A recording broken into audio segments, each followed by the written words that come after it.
buenas tardes. Gracias a todos quienes están ahí del otro lado de la web para escucharnos. Estoy esta tarde muy bien acompañado para platicar, como ustedes saben, sobre esto de el amparo contra biométricos, para decirlo con sencillez. Y pues a mi lado está el licenciado Uriel Moreno Flores, algunos de ustedes ya lo conocen, y pues quisiera que en la medida de lo posible, Uriel, no obstante que sabemos que este tipo de temas son muy mediáticos, son de repente arrasantes en el WhatsApp y en algunos foros, me he dado cuenta que tienen como una curva en cuanto a la percepción de riesgo, por decirlo de alguna manera, por parte de los usuarios.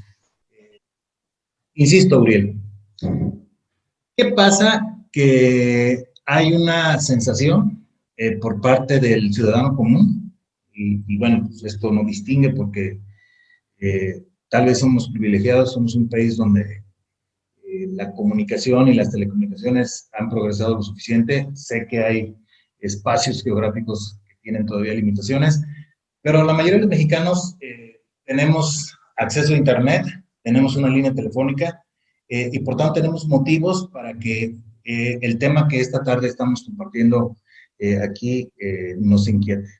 ¿Podrías, iniciando precisamente por ese tema esencial, comentarnos qué pasa? Claro que sí, Marco. Buenas tardes a todos. Espero que ya tengamos mejor audio. Prácticamente estamos hablando del 75% de la población económicamente activa en el país.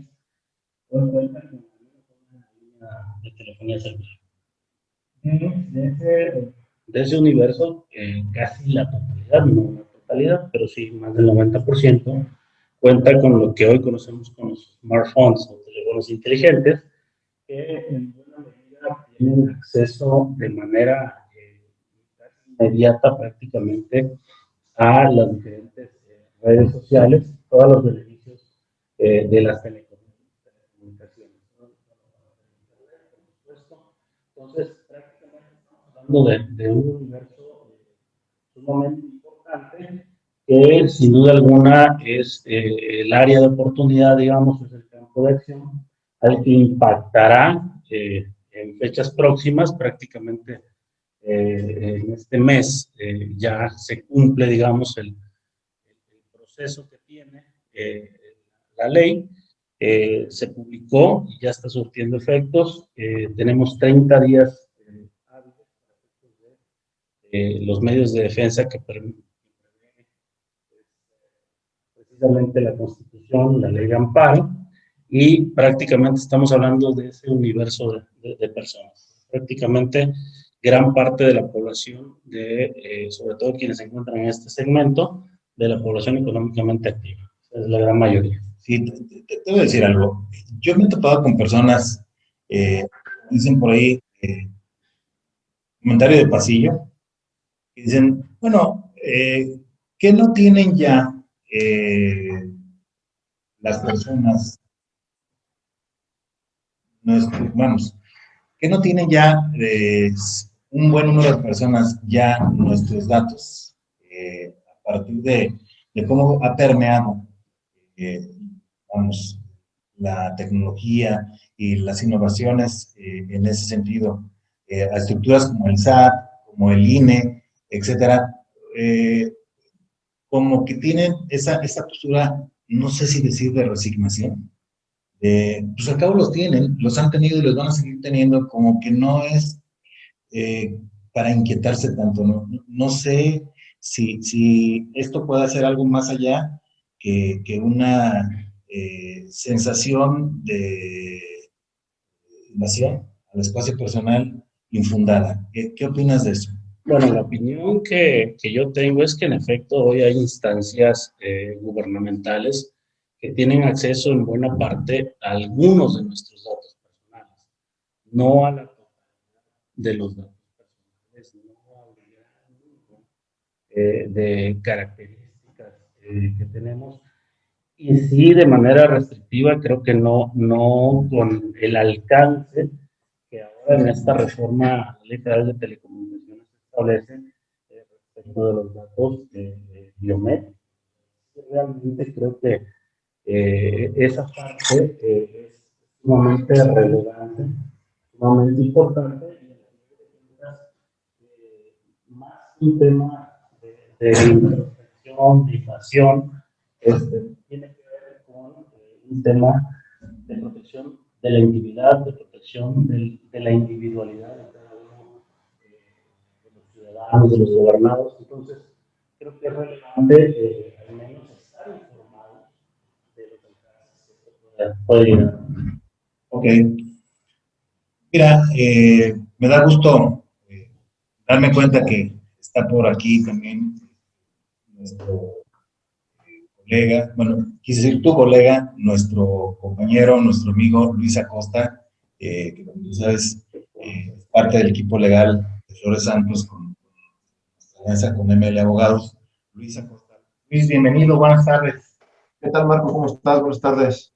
Buenas tardes a todos los que nos acompañan en esta plática. Gracias por la invitación, Marco.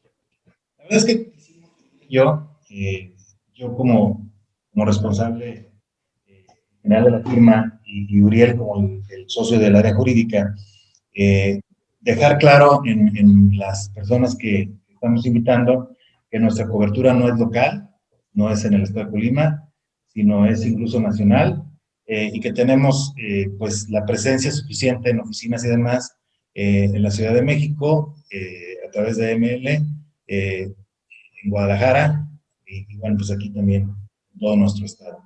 Así que bienvenido, Luis. Gracias, mi estimado Marco. Gracias a todos por la participación, por la puntual asistencia. Esperamos que estos comentarios sean de utilidad. Lo cierto es que lo que queremos hacer, Flores Santos y Asociados y nuestra firma aliada, es básicamente que tomen las mejores decisiones posibles y que sea de manera lo más informado posible.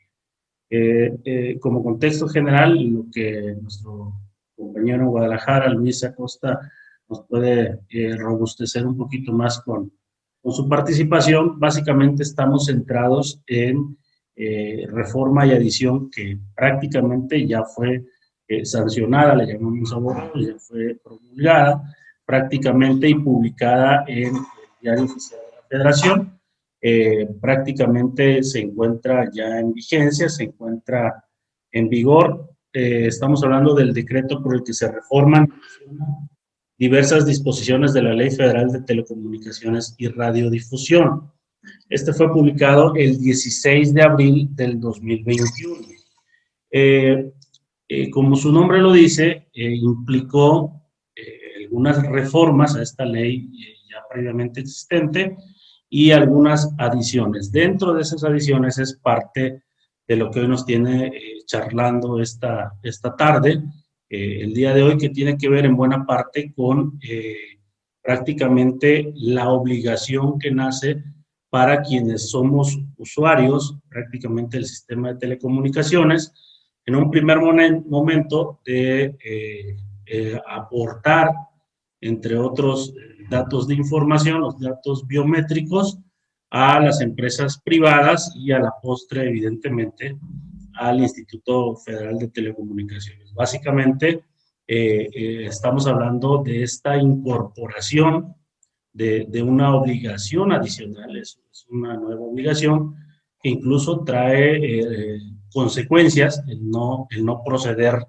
de esa manera o el no estas nuevas disposiciones. Entonces, ese es el contexto actual en el que nos encontramos y que, por supuesto, después de una serie de análisis jurídicos, por supuesto, de la parte social, de las implicaciones que tiene, se ha llegado a la conclusión, como algunos otros colegas abogados lo han hecho, trae repercusiones importantes en prácticamente los derechos humanos de cada uno de los individuos, ya sea en lo individual, en lo particular, como personas físicas, o incluso como titulares de las personas morales. Luis, si nos quieres comentar algo al respecto de la contextualización antes de entrar un poquito más a detalle. Sí, sí, sí, claro. Bueno, como bien lo comentaste ya, es una reforma que se publicó el 16 de abril, en días pasados, una reforma que pues nos sorprende a muchos, nos sorprende por el hecho de que estamos a partir de esta publicación en el Diario Oficial de la Federación obligados los titulares de las líneas celulares a proporcionar nuestros datos biométricos a particulares, que a su vez van a transmitir al padrón que está por crearse, un padrón que pues aún no existe, pero ese es un tema sumamente trascendente respecto del cual hay que tomar cartas en el asunto, promover las instancias legales pertinentes para proteger nuestros datos biométricos, tales como huella digital, el reconocimiento facial y nuestro iris. Eso es como un contexto general, como bien lo comentas, y pues darles a conocer un poquito más en el transcurso de esta plática respecto a esta reforma. Muy bien, Luis. Muchas gracias por la precisión. En efecto, estamos hablando de que en primera instancia en el equipo jurídico se ha valorado la ruta más pertinente y bueno, la conclusión a la que llegamos y que seguramente pues el propio nombre de la charla lo hace concluir, es el medio de defensa constitucional por excelencia, que es el juicio de amparo. El juicio de amparo como un juicio constitucional autónomo que propicia la defensa de los derechos humanos y de las garantías consagradas para su tutela y su protección. Prácticamente estamos hablando de lo que coloquialmente también en el ámbito jurídico se conoce como un amparo contra leyes. Repito, esto es de manera coloquial, ya la reforma a la ley de amparo ha ampliado mucho más ese término. Anteriormente procedía contra leyes en estricto sentido, después del proceso legislativo, ahora es contra normas, que es un concepto mucho más amplio de mayor protección a los derechos humanos, que es parte de esta mecánica de aplicar la reforma constitucional de mayor protección a los derechos humanos y el principio pro homine, que hoy es prácticamente la columna vertebral de nuestro sistema jurídico, sobre todo en la parte del derecho constitucional. En resumen, estamos tratando de precisar que prácticamente nos encontraríamos en un supuesto de un juicio de amparo indirecto. Es un juicio de amparo indirecto. Reiterarlo, es un amparo de los que coloquialmente se denomina amparo contra ley.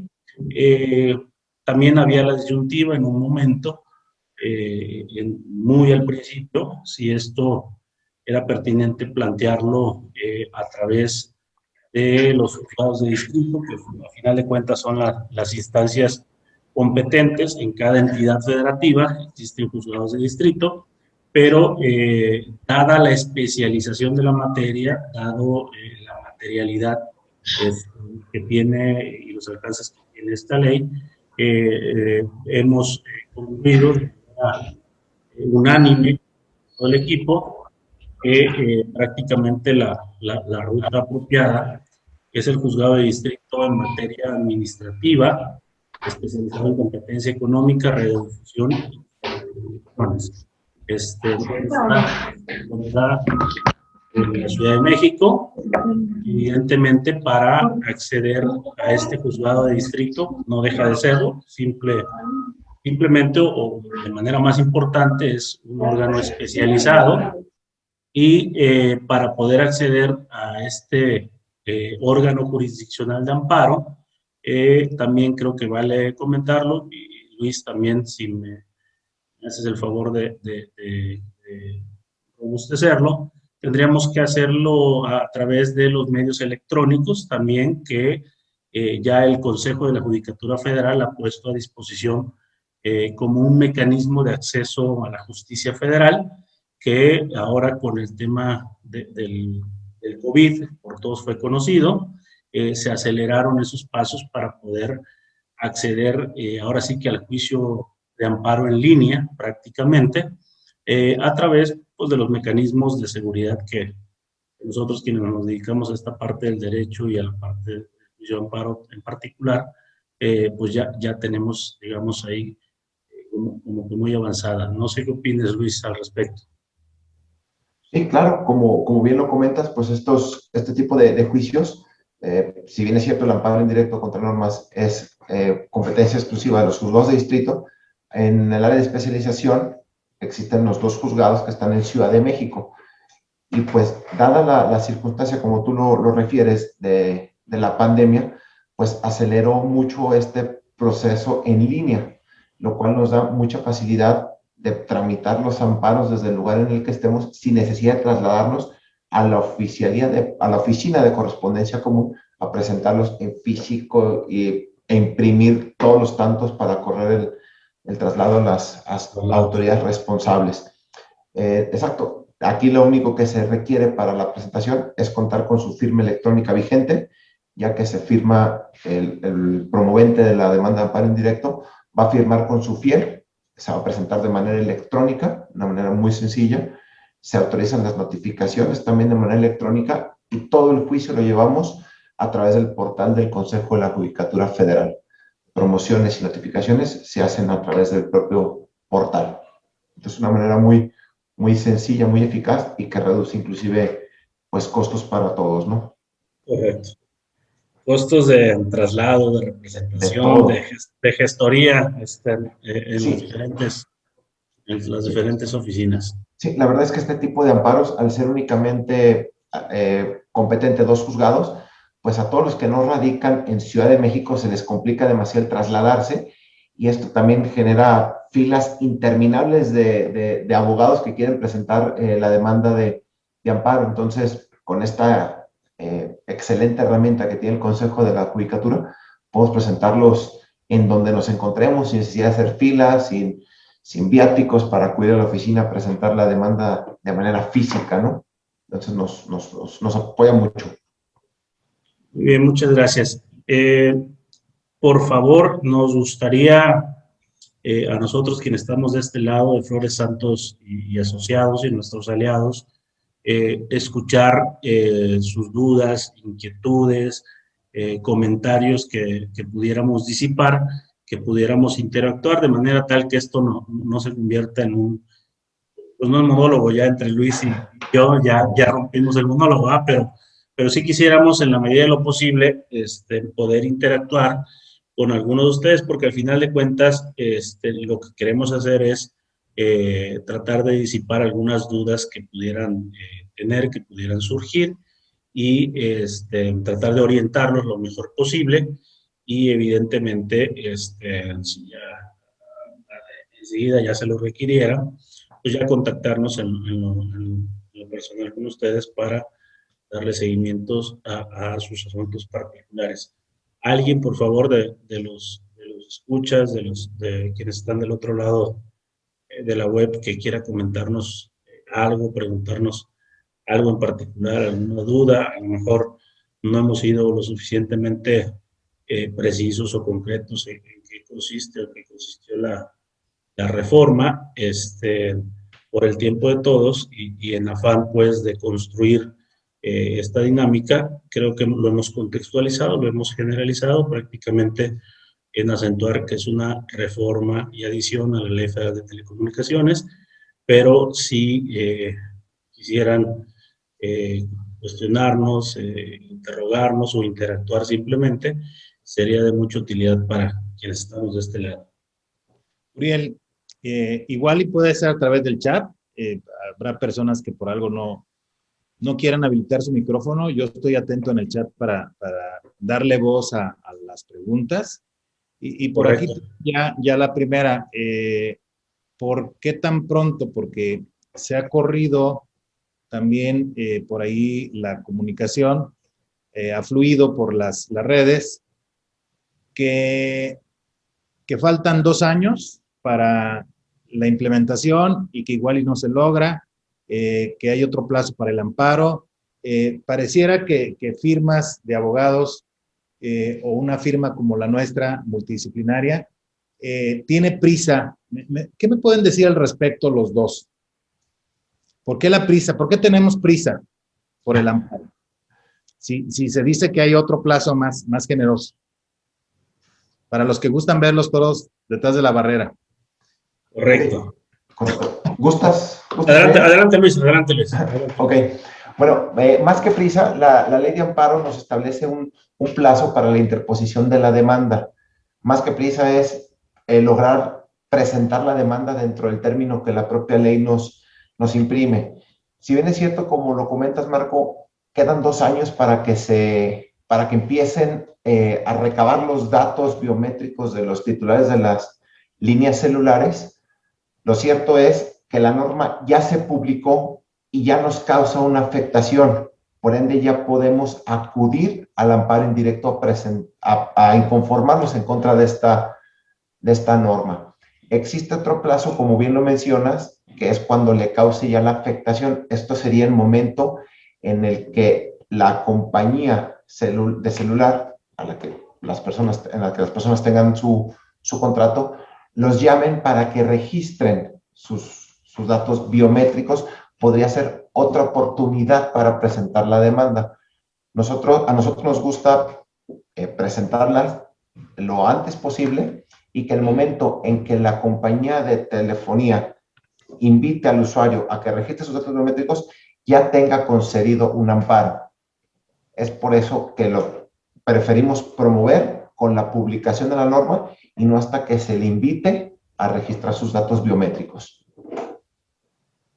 Correcto. Yo solo aportaría, en efecto, el amparo contra normas en esta modalidad que se está planteando es un amparo de los conocidos como normas autoaplicativas. Es un supuesto de la ley de amparo que de manera excepcional concede el término de 30 días para la interposición de la demanda de amparo.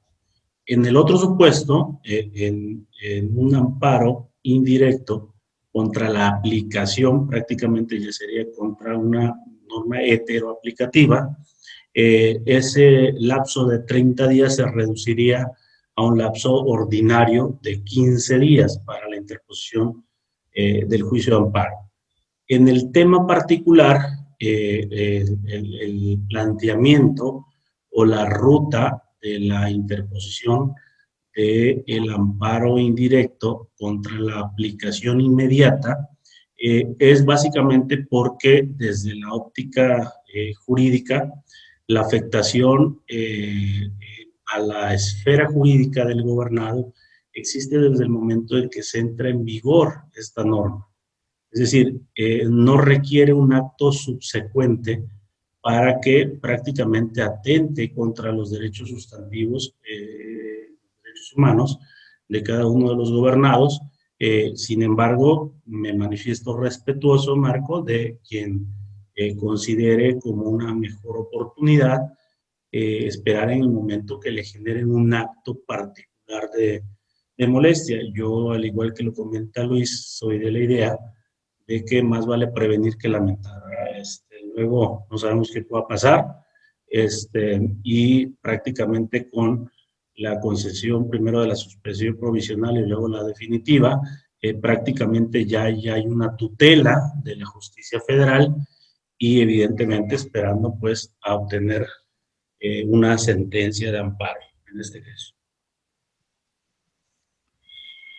Sí, de hecho, yo les quiero preguntar, Don, si vas antes de avanzar a otra duda, ahorita como bien lo comenta licenciado Uriel, ¿verdad?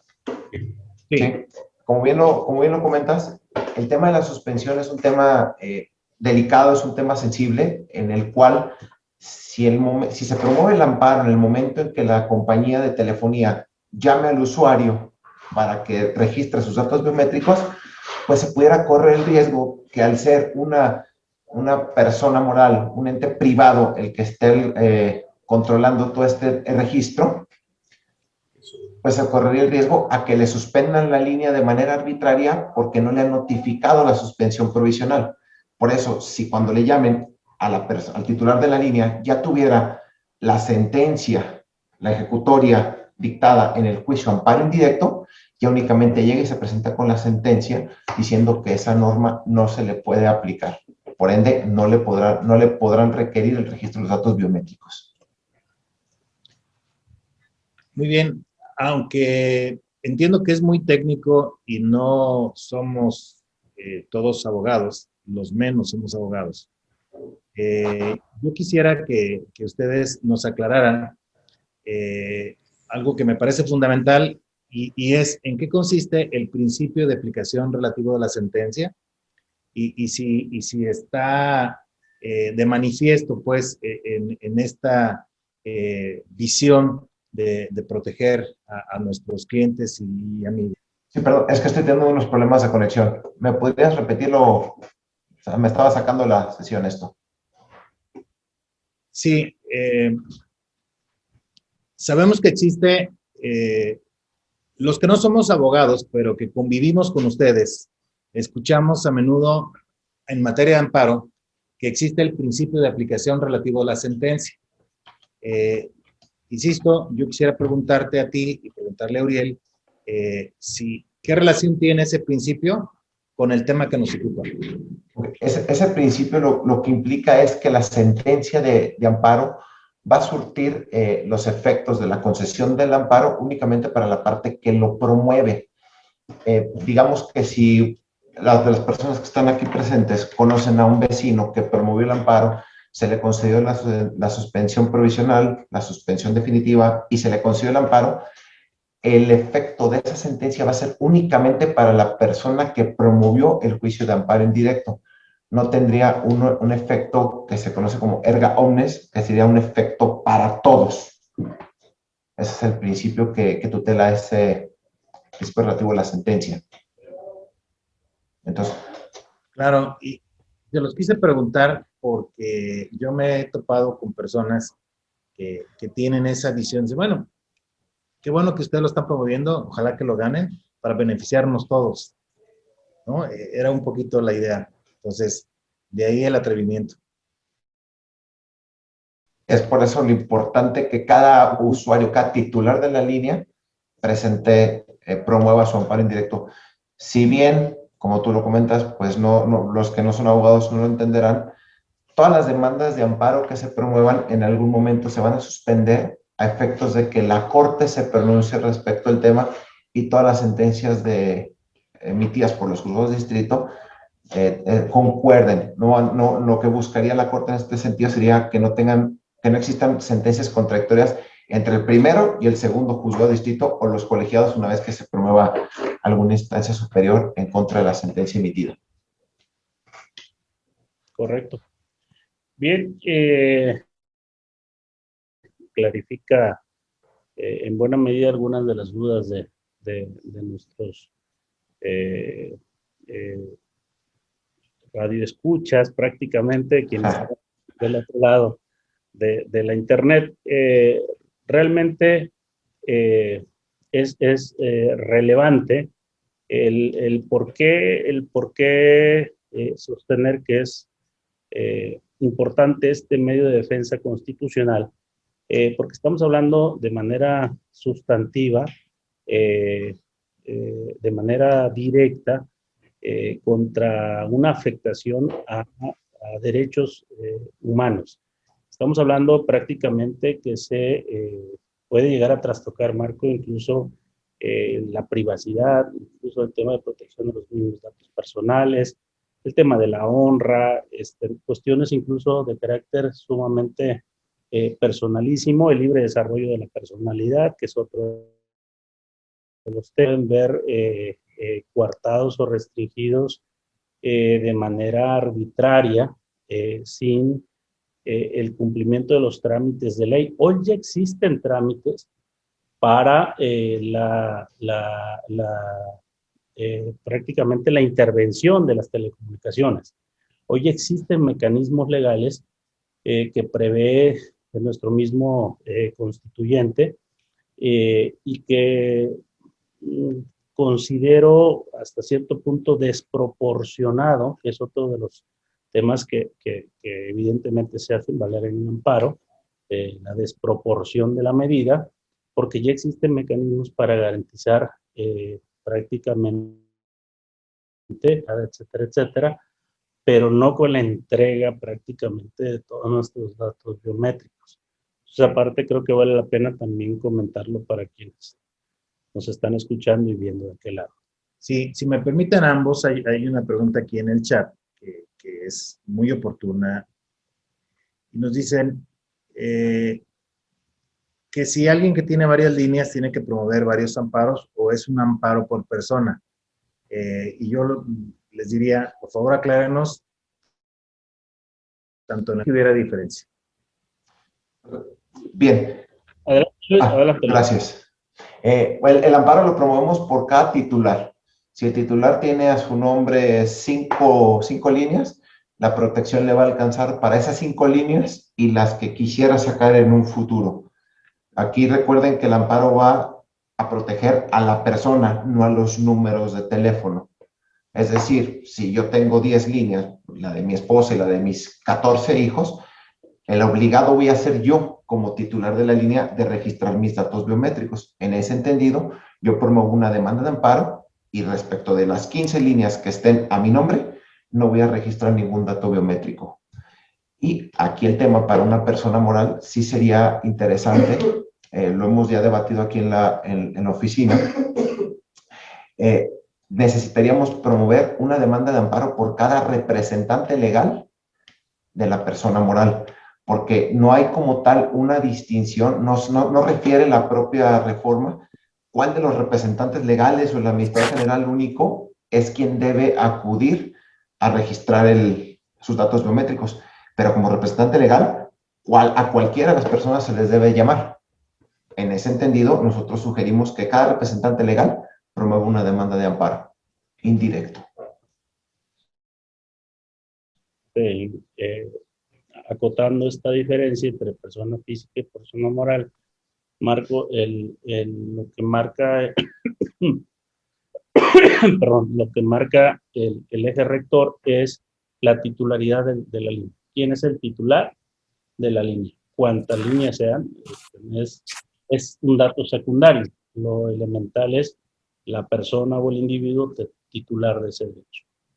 Claro, muy bien. No, y con lo que nos acaban de compartir ambos, se aclara algo que a mí me han preguntado bastante. Oye, ¿por qué a mi hija que es menor de edad le van a tomar? No es a quien traiga en sí la línea, sino que el titular de la línea desde el punto de vista contractual con la compañía telefónica correspondiente. Correcto.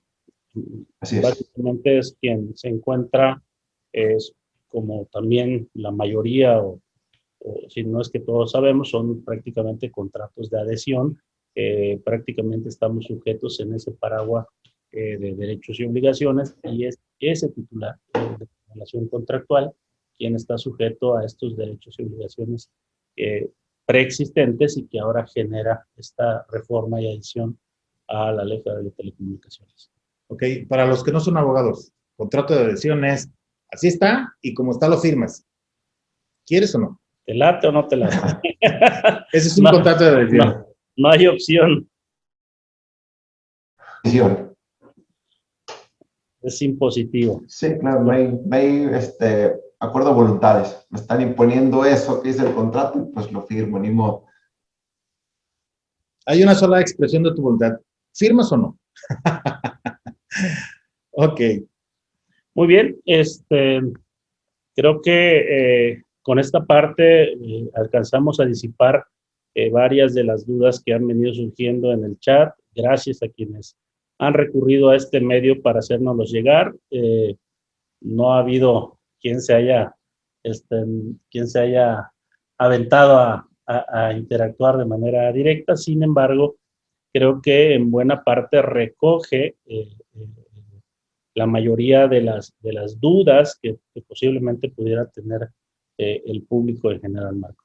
Sí, y como yo estoy como niño con juguete nuevo y tengo dos grandes del derecho escuchándonos, les quiero preguntar más. ¿Qué puedo pensar yo, usuario común, cuando me han dicho algunos abogados y colegas contador con el medio empresarial, de que luego la corte resuelve, valga decirlo así sencillo, en bola los amparos y que no tiene mucho sentido, insisto, que es con lo que me he topado, plantearlo de una vez? ¿Qué hay de eso? ¿Qué ha dejado ese sinsabor de que luego la corte, valga en otro término, utilizarlo, luego contesta de mayoreo, como que tú promueves el título particular y luego contesta mayoreo? Y les voy a decir a los dos por qué pasa. Nosotros promovimos amparos contra la ley del ISR 2014. He platicado con Pepe, Luis, lo hicimos muchas firmas y como decimos en el medio, palo a todos los amparos después de que había admitido los primeros relacionados pues con la pues inconstitucionalidad sin duda, porque yo estoy convencido, aunque la Corte piense diferente, de la restricción de las deducciones personales que tuviese la ley hasta 2013 versus 2014. O sea, en esa experiencia ocurrió este fenómeno. ¿Qué tan factible es que vuelva a ocurrir? Y que los esfuerzos de nuestros clientes y amigos, de quienes de alguna suerte nos escuchan para, pues, y con otras personas, de si esto se volverá a dar. No sé qué expectativas tenemos. Bueno, en mi experiencia profesional, en efecto, en el camino de la vida jurídica, en el camino de los medios de defensa, amparos, etcétera, etcétera, no podemos negar, Marco, que en el camino de repente hay sinsabores con tales o cuales resoluciones que hasta nuestro punto de vista muy particular son inexplicables, posiblemente. No podemos negar que eso exista. Sin embargo, yo en lo particular, y no es en contra nada de la justicia de primera instancia o de los órganos jurisdiccionales locales o de otro tipo, pero si llegamos al juicio de amparo, es en la justicia federal. Realmente hay una gran diferencia entre la impartición de justicia a nivel federal y el resto de los órganos jurisdiccionales. Insisto, no quiero sonar despectivo, simplemente quiero decir que de parte de tu servidor todavía hay ese dejo de confianza en lo que resuelva el Poder Judicial de la Federación, reconociendo que muchas veces pues, no nos gustará, no dejando también de reconocer que cuando se presenta de manera masiva amparos contra reformas o adiciones a determinadas leyes federales, como puede ser este caso, llega el momento, como ya lo anticipaba el licenciado Luis, llega el momento que ya sea por vía de revisión, de manera a petición de parte o por el mecanismo de atracción, la sala correspondiente de la Suprema Corte o los plenos de circuito de los tribunales colegiados de circuito tienen que resolver de manera general para efectos de lo que ya decía Luis, de evitar sentencias contradictorias y evitar que un juzgado resuelva en tal o cual sentido y otro resuelva a la inversa, de que se reiteran los juicios o de que se reiteran las sentencias, para llegar hasta en su momento hasta las 5 ejecutorias en un mismo sentido que a la postre pues creará jurisprudencia. Pero vuelvo a insistir, todo este andamiaje jurídico en lo personal me permite seguir teniendo fe en la justicia federal. Muy bien. ¿Algo que destacar al respecto, Luis? Pues nada, fue una excelente explicación del licenciado Uriel y creo yo, estoy convencido que con el cúmulo de amparos indirectos que se van a promover, pues va a terminar siendo la Suprema Corte quien resuelva este tema. Que si bien es cierto, el hecho de que la Corte resuelva todas las demandas de amparo indirecto promovidas no significa que vaya a alcanzar a tener un efecto general.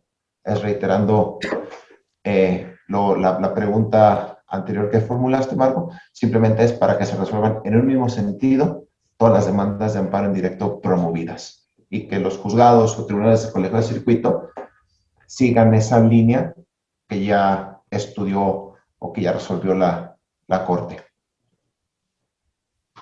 Sí, hace unos días que junto con Pepe y el líder del proyecto aquí en Colima, Uriel, y el responsable de los trámites de los casos que tenemos, que es mi hermano, la vivencia de presentar nuestro amparo como Flores Santos, realmente viví un proceso muy interesante y les hice una pregunta que quiero compartir, como si no la supiera, con ustedes al público. Bueno, ya me amparé, ¿y ahora qué sigue y en cuánto tiempo? Porque a veces la ansiedad está de manifiesto, es muy de este tiempo, muy de las generaciones recientes, y entonces como que está así digamos, sensación de qué va a pasar. ¿Qué sigue? ¿Qué sigue en casos como los nuestros, que ya presentaron nuestra demanda de amparo? Digo, salvo que Luis nos quiera plantear algo diferente, el primer momento jurídico después de la interposición de la demanda de amparo indirecto tiene que ver prácticamente con la admisión de la demanda, coloquialmente se le conoce como admisión o radicación, y en el auto admisorio, en el primer auto, el juez de distrito proveerá, así se dice, acordará, resolverá, se pronunciará sobre la suspensión provisional. ¿Esto qué significa? Es un primer análisis que hace el juzgador atendiendo a varios factores. Uno de ellos le denominamos la apariencia del buen derecho, para efectos de peticionado, la petición de protección de la justicia federal que hace el ciudadano, prácticamente cumple con los parámetros constitucionales, y en un primer momento se quedará, no tengo dudas, la suspensión provisional. No sé, Luis, si quieras comentar algo adicional o complementar, a lo mejor los pasos adicionales que tendrían que venir, pero en mi primer acercamiento, Marco, sería la primera respuesta, digamos, de vacuna, ¿no? La suspensión provisional contra el virus. Es correcto, esas son las etapas que van siguiendo en el amparo indirecto, que si bien es cierto se están promoviendo ahorita suspensiones, pues obviamente es una suspensión que no tiene un efecto como tal, toda vez que el padrón aún no existe. Las compañías de telefonía móvil aún no tienen el equipo necesario para recabar la información que la reforma les está obligando a recabar. Se está pidiendo la suspensión, es una buena medida, ya tener la suspensión provisional, y posterior a que se concede o se niegue la suspensión, pues lo que sigue es que las autoridades responsables rindan su informe justificado. El informe justificado, en términos coloquiales, es que contesten al demandante respecto a los conceptos de violación que está manifestando en su demanda. Una vez que el juzgado cuente con los informes justificados de las autoridades responsables, procederá a celebrar la audiencia constitucional, que no es más que el dictado de la sentencia en la demanda de amparo indirecto. Y esto, pues, hablando en términos, podría llevar alrededor de unos 6 meses. Nada más, eso sería un amparo indirecto ordinario, no uno normal. Dada la trascendencia de esta reforma, habrá que esperar si no hay un lineamiento interior en el Consejo de la Judicatura Federal y que estas demandas se queden suspendidas hasta que la Corte o los colegiados o los propios juzgados determinen cómo resolver estos primeros amparos, porque pues, todavía no tenemos el número de amparos para que la Corte los atraiga o para que estén resolviendo algunas quejas los tribunales colegiados de circuito. Entonces, en cuestión de tiempo es difícil, es complicado atreverse a dar un tiempo para que esta demanda de amparo se pudiera resolver. Claro, pero sobre lo que quiere agregar Uriel, y yo por eso me decidí, le voy ganando tiempo al tiempo. En principio, ya tengo una alta posibilidad de saber cómo me fue. Y si yo saco, vamos, eh, te puedo decir, el premio de la lotería en esos términos, ya estoy protegido y que corra el tiempo y que vengan los demás después, porque yo ya estoy amparado y a mí ya no me van a pedir mis datos biométricos. ¿Okay? Entonces, eso es lo que a mí me da mucha tranquilidad y es por lo que les pedí a ustedes dos, le pedí a las dos firmas, a nuestra área y a nuestra firma aliada de LM Abogados, que hiciéramos esto, que no es, porque también hay que aclararlo, no tenemos ningún problema en destacarlo, no nos mueve por fortuna la ambición económica, porque tenemos un honorario muy mesurado, eso es un tema que ya platicaremos en corto.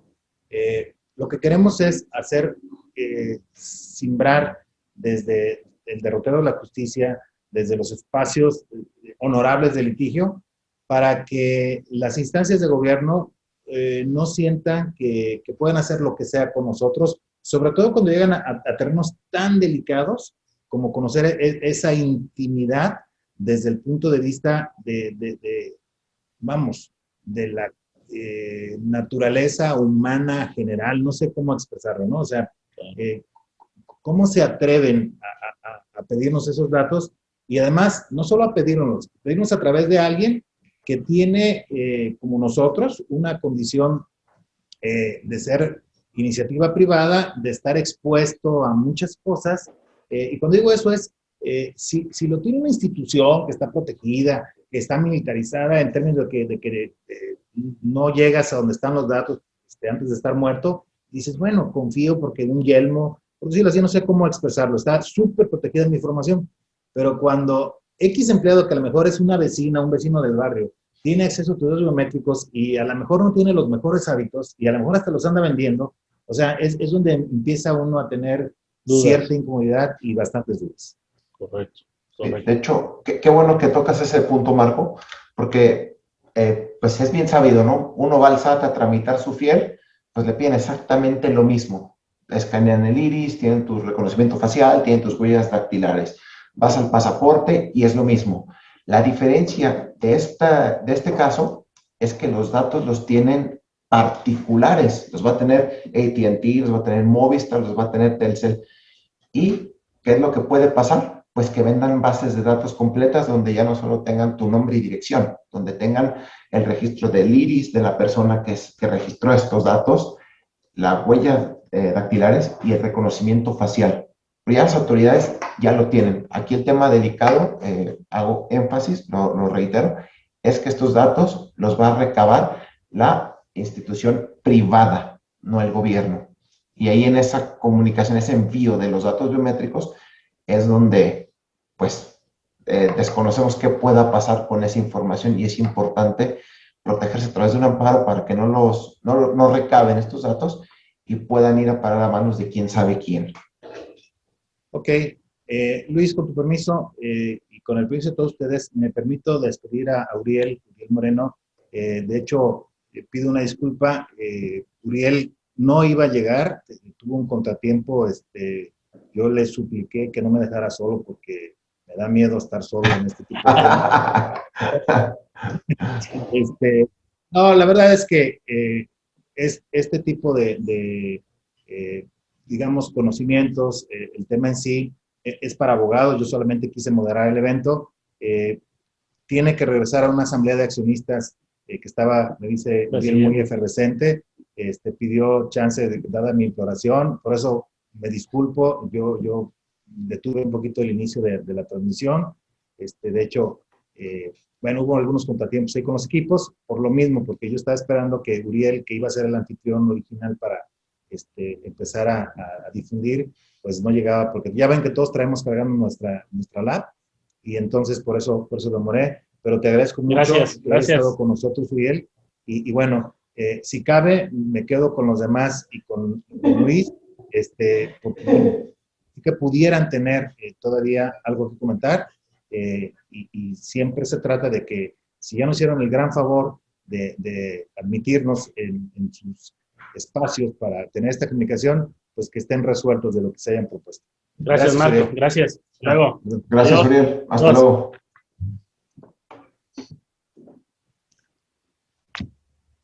Dime, Luis, ¿tienes algo más que comentar? Que ya no veo en el chat mayores intervenciones. Para platicar tú y yo, pues te llamo por teléfono. Te invito acá a Guadalajara a tomar. Creo que ya abordamos los temas importantes. Digo, no hay mucho que decir, salvo reiterar la importancia de promover la demanda de amparo indirecto para proteger nuestros datos personales.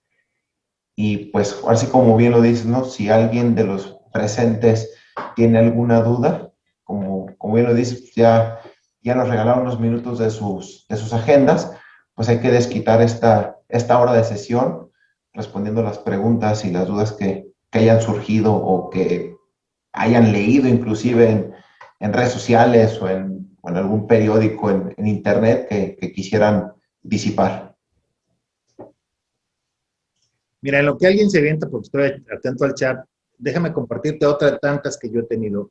Me decían, oye, pues todavía no salen las reglas, ya que salgan las reglas, ¿no? Vamos, de cómo van a ser los procesos y demás, entonces sí pensarían en ampararse. No sé si al respecto ya tengo. Sí, lo ideal, bueno, como bien lo comentó el licenciado Uriel al principio, es a partir de la publicación de la norma, que es el decreto que se publicó el 16 de abril. El amparo no va a caber en contra de las reglas. Por las reglas es nada más en cumplimiento a los transitorios que señala el propio decreto. Entonces, lo más correcto es a partir de la publicación de la reforma a la Ley Federal de Telecomunicaciones y Radiodifusión. Claro. Oye, Luis, no sé si me distraje un poquito en lo que yo me instalaba, les presentaba, que no, pero prefiero preguntar. Ya ventilamos ante este auditorio la fecha límite para ampararse en esta primera oportunidad. Todavía no ventilamos la fecha. Déjame, te saco el cómputo porque entre tantas fechas que traigo, me hago bola. Te lo corroboro en un segundito. Como que me acuerdo que es el 29 de mayo, pero pues tú eres el experto. Es el 31 de mayo. ¿Okay? 31 de mayo. Es muy importante que estemos conscientes, pues que nada más faltan y se van. Como agua. Ajá. Porque si alguien quiere en junio que lo amparemos, ¿qué le decimos? Tú di. Me quiero amparar en junio. Ya no estará dentro del plazo que señala en la propia ley de amparo, que es de 30 días, para poder siquiera subirse al ring, como nosotros coloquialmente lo decimos. Primero hay que preparar el ring, subirse al ring para poder pelear con las autoridades responsables. Si no se presenta dentro del plazo, pues no vamos a tener esa oportunidad de subirnos al ring para poder pelear con la autoridad y que se pueda conceder un amparo, una sentencia concediendo el amparo. Existiría la necesidad de esperarse. En este caso, hay una segunda oportunidad, que es cuando se le aplique la norma. Esto va a ser pues, ya el momento en el que la propia compañía de telefonía le requiera sus datos. Pero reitero, lo más recomendable es a partir de ya. Muy bien, Luis. Bueno, pues a ti y a todos les quiero reiterar nuestro agradecimiento como responsable de la firma, el que nos hayan atendido esta tarde, nos hayan hecho este huequito en la agenda. Como ya lo destacábamos, la intención es mantenerles informados. Siempre para nosotros va a ser una premisa tratar de ser oportunos, de ser impetuosos en los esfuerzos de soluciones y de proteger a nuestros clientes a partir de que la firma sea fortalecido con el área legal Yo también estoy muy interesado en este tipo de proyectos y de ahí que hayamos pues, generado, ¿sí?, este espacio y esta oportunidad para estar comunicados. Si están interesados en explorar más a fondo ya su caso en particular o tienen algunas dudas, pues ya saben que están ahí nuestros teléfonos, están los correos, está aquí la oficina de Colima y bueno, las que también están en la Ciudad de México y en Guadalajara para cualquier duda. Si no hubiera algo más que quisieras agregar, Luis, yo dejaría aquí del lado de nuestro participante. ¿Sí? Y si no, pues despedir la transmisión. Sí. Ok, sí, pues nada más que agregar, solamente agradecerte, Marco, la confianza como siempre, la invitación y un gusto enorme saludarte y poder acompañarte a ti y a tus invitados en esta breve sesión informativa. Muy bien, Luis, pues ya estaremos por ahí para el curso del outsourcing. Vamos a tener tu oficina. Muchas gracias. Gracias a todos, que tengan excelente tarde.